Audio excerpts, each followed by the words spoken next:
'Twas the night before Christmas. Grandmama's going to read the book to you. 'Twas the night before Christmas.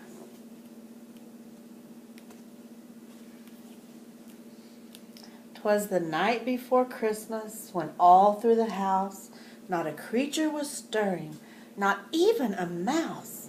The stockings were hung by the chimney with care, in hopes that St. Nicholas soon would be there. Look, they left milk and cookies for Santa Claus. The children were nestled all snug in their beds, with visions of sugar plums dancing in their heads.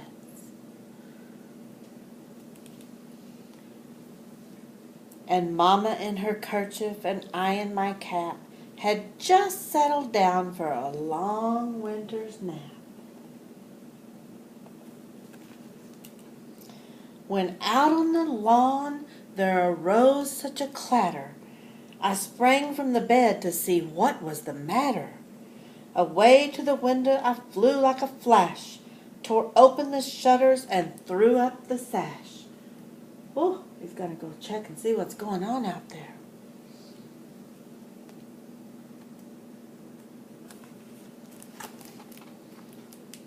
The moon on the breast of the new fallen snow gave the luster of midday to objects below, when what to my wondering eye should appear but a miniature sleigh and 8 tiny reindeer.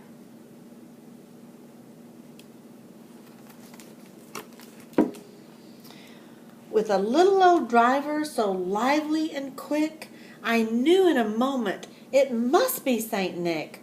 More rapid than eagles his coursers they came, and he whistled and shouted and called them by name. Now Dasher, now Dancer, now Prancer and Vixen, on Comet, on Cupid, on Donder and Blitzen, to the top of the porch, to the top of the wall. Now dash away, dash away, dash away all. See Santa and those 8 tiny reindeer?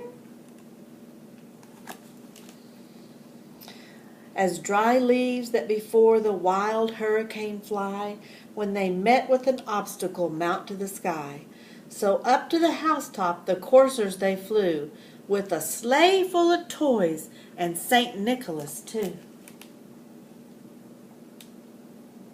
Get all those reindeer.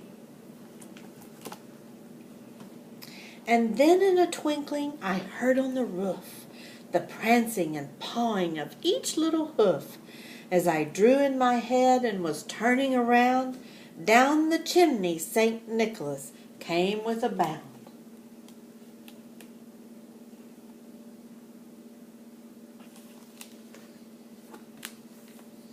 He was dressed all in fur from his head to his foot, and his clothes were all tarnished with ashes and soot.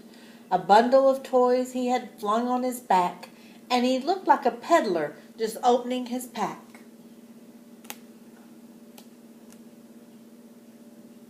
He's opening and getting out the toys. His eyes, how they twinkled, his dimples, how merry. His cheeks were like roses, his nose like a cherry. His droll little mouth was drawn up like a bow, and the beard of his chin was as white as the snow.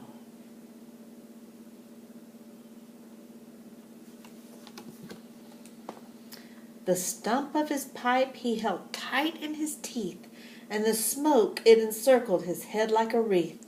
He had a broad face and a little round belly that shook when he laughed like a bowl full of jelly.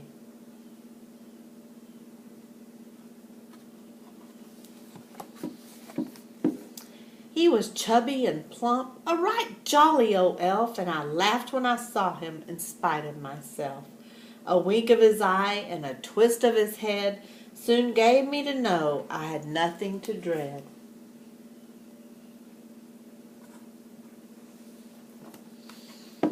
He spoke not a word, but went straight to his work, and filled all the stockings, and turned with a jerk, and laying his finger aside of his nose, and giving a nod, up the chimney he rose.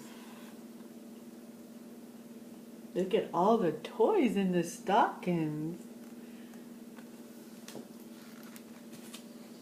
He sprang to his sleigh, to his team gave a whistle, and away they all flew like a down of a thistle. But I heard him exclaim as he drove out of sight, "Happy Christmas to all, and to all a good night." And here he goes. Merry Christmas.